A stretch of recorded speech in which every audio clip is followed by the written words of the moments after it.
Welcome back to Yang Daily. I'll be your host, Alex Cheney, bringing you all the Yang news you need to live your life right. This one turned into a deep dive and on an unusual subject at that, but as it turns out, one that is not only extremely important to everyone, but shares very close ties to UBI.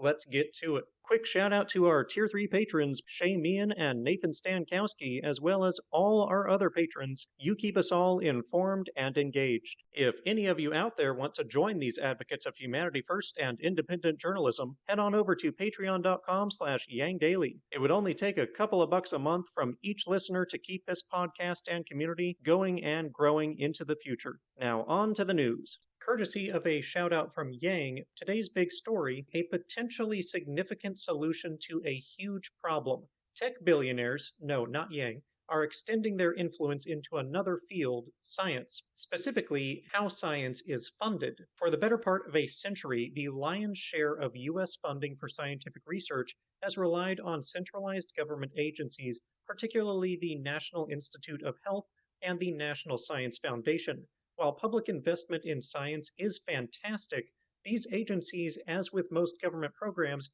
do involve a lot of bureaucracy, paperwork, and bias.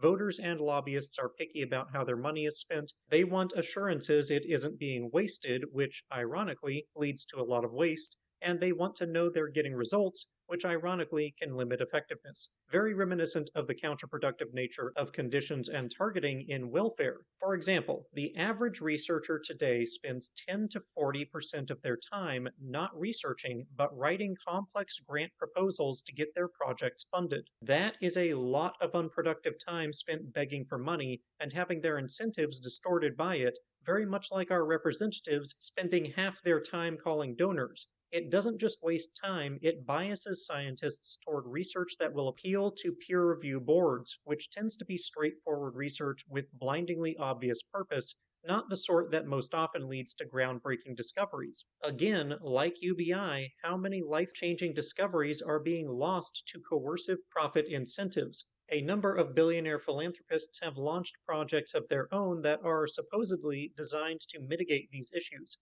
The first could be said to be Patrick Collison, chief executive of Stripe, co-founding a program called Fast Grants during the pandemic, which raised more than $50 million and was quickly distributed to hundreds of COVID-related projects, including a number of effective testing products, and serving as an example of how efficient differently funded research can be. Minor note, at first glance I thought Collison was Collision, which would be a sick name to have, though terrible for insurance rates. Back to business, now one of the bigger ventures is Arc Institute, formed in December by Collison, Silvana Konerman, a biochemistry professor at Stanford, and Patrick Hsu, a bioengineering professor at UC Berkeley.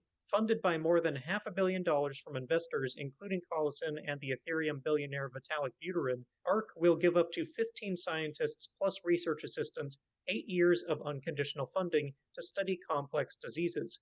ARC also plans to develop new life science technologies, such as gene editing tools for other scientists. It's a model more akin to the great industrial labs of the 20th century, like Bell Labs, where the scientists and inventors are given great agency with the expectation that useful discoveries will be made more as a byproduct. Arcadia is another $500 million biotech innovation incubator founded last summer by Sime Cho and Prachi Avasti, backed by former Y Combinator president Sam Altman and the blockchain billionaire Jed McCaleb. They have their own focus. More than 90% of federal science funding is used to study a small number of species, particularly mice and yeast.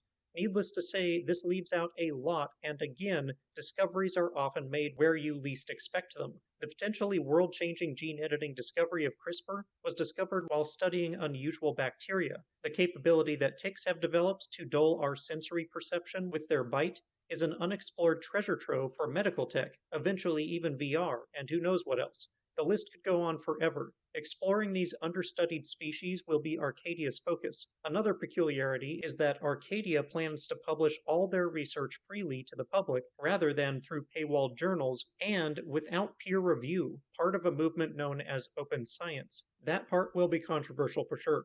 Last, we have New Science, a nonprofit led by Alexei Guzzi. That can't be right. They've raised millions from donors such as Vitalik Buterin and Jan Tallinn, co-founder of Skype, and plan to fund young scientists in particular. The average career path of a scientist is to get a bachelor's degree, then a PhD, complete a postdoc or two, hope to join a university as an assistant professor, and then apply for funding from government agencies that will likely not be interested in what you want to research. None of these are short processes, which is why the average age of first-time NIH grant recipients is 42 and rising. Again, sounds like Congress, huh? Scientists under 35 get less than 5% of federal funding. You know where most of the big breakthroughs in science and tech have come from? Scientists under 35. In general, a great many of our most earth-shattering breakthroughs came from young scientists dabbling in relatively unconstrained experimentation and mental exploration. The discovery of a little something called electricity was one such example. Perhaps you've heard of it. Einstein's theory of relativity was another.